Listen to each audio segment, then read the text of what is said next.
હા હું આ રિઝલ્ટ તો જો બીજો નંબર આવ્યો છે, પહેલો નંબર કેમ ન આવ્યો? તું આસ્થા ઉપર ધ્યાન નથી આપતી. તું કરે છો હું આખો દિવસ અહીંયા? ધ્યાન તો હું એને દઉં છું, પણ એને શું છે ખબર, થોડું ઇંગ્લિશ નથી આવડતું. આપણે એક કામ કરીએ ને, ઇંગ્લિશનું ટ્યુશન રખાઈ દઈએ. ટ્યુશન પણ જવું છે એમ? ટ્યુશનની કાંઈ જરૂર નથી. આ તારી બેદરકારી છે. તું ધ્યાન નથી આપતી ને એટલે આ બાજુવાળાની છોકરી જો એ પહેલો નંબર આવી છે. તું જ કાંઈ ઘરમાં ધ્યાન નથી દેતી. તમે બાજુવાળાની બરાબરી ક્યાં કરો છો મારી? હું આસ્તાની વાહે આખો દી રહું છું, જોઉં છું કે ભણે છે કે નથી ભણતી એમ. તું ધ્યાન રાખે છો એમ? કાંઈ ધ્યાન નથી રાખતી તું. ધ્યાન રાખ્યું હોત ને તો એનો પહેલો નંબર આવે. આ એની જિંદગીનો સવાલ છે કે મારે નાની મોટી નોકરી નથી કરાવી, એને મોટી ઓફિસર બનાવી છે. તો ત્યાં ધ્યાન રાખ્યું હોત ને તો એનો પહેલો નંબર આવે. આ બધું થયું છે તારી બેદરકારીને લીધે જ થયું છે. તમે મારી ઉપર ભરોસો રાખો થોડોક. હું એની વાહે છે ને પૂરી કોશિશ કરું છું. આસ્થાને છે ને તે માથે ચડાવી છે. જયારે હોય ને એની બેનપણી એને વૈયા જાય છે, તું કઈ કહેતી નથી એને. તું એક હારી માં બની જ ન એકી. એટલે મારી વાત સાંભળો.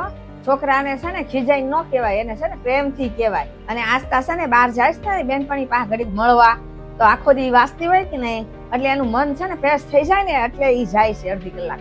બેનપણી એને ફરવા જાય તો કઈ મગજ ફ્રેશ ન થઈ જાય ને? ઈ ભણવામાં જો પાછળ રહી ને તો વાંક બધો તારો જ આવશે. કેમ કે તું હારી માં નથી ને, એ સાબિત થશે. મને છે ને એવું ન કહો.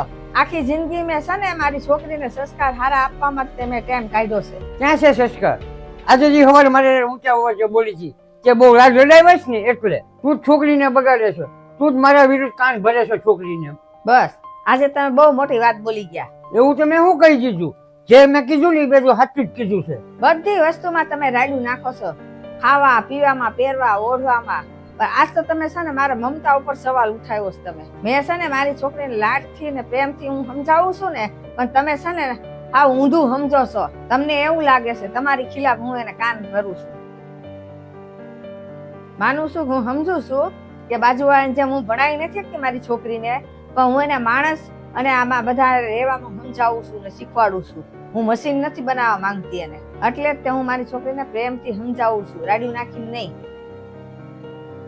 મને ખબર છે તમે રાડ્યું હું કામ નાખો છો, કે તમારી છોકરીને સારો નંબર નહીં આવે તો તમારી ઇજ્જત વહી જાય છે એમ સોસાયટીમાં. તમારે એ ચિંતા બધી આસ્થાની તમારે નથી. તમારે છે ને તમારા અહંકારની ચિંતા છે તમને. આ તું શું બોલે છો?